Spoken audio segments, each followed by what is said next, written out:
Håkan, tankecoaching, 5D-coaching här. Nu ska jag berätta en liten historia om pengar. Och den här historien den handlar om en hotellägare, en rörmokare, en frisör och en coach. Och de här personerna, de är både skyldiga pengar och så är det andra personer som är skyldiga dem pengar. Vilket gör att de är både irriterade och oroliga över det ekonomiska läget kan man säga.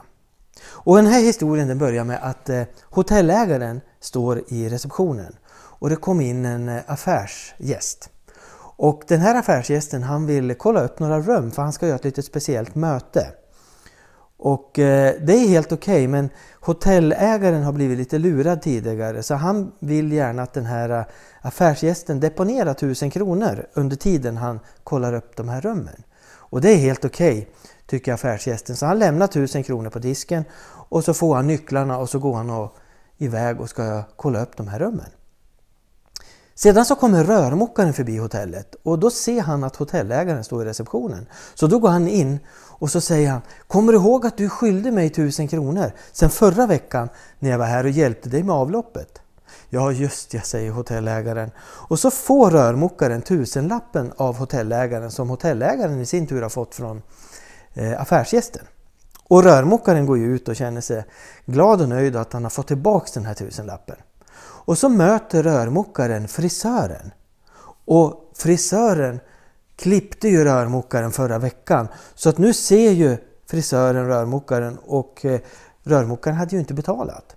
Kommer du ihåg att du skyllde mig 1000 kronor sen förra veckan när du var hos mig och klippte det?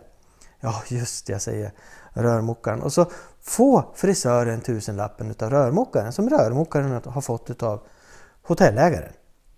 Och nu blir ju frisören nöjd och glad när hon har fått tillbaka sina pengar. Så hon går ju vidare där och så möter hon sin coach. Och förra veckan hade hon ett coachmöte och då kunde inte hon betala coachen. Och nu ser ju coachen frisören så nu kommer ju coachen fram och säger till: kommer du ihåg att du skyllde mig 1000 kronor sen förra veckan när du var hos mig på ett coachmöte? Ja just ja, säger frisören.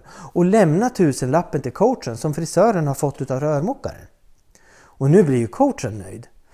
Och nu går ju coachen vidare och så passerar coachen hotellet och det ser ju hotellägaren. Så då springer ju hotellägaren ut och säger till: hörru du har ju haft rum här hos mig när du har coachat som inte du har betalat.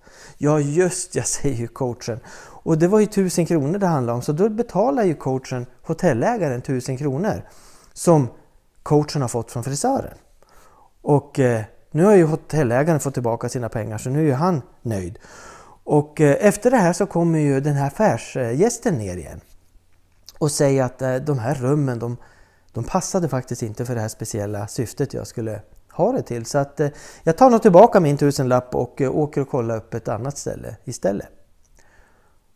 Och vad är det som har hänt egentligen? Nu är hotellägaren, rörmokaren, frisören och coachen nöjd. För nu är alla skulder betalda. Och 1000-lappen är återlämnad till affärsresenären. Det är så här pengar flyter runt utan att du tänker på det.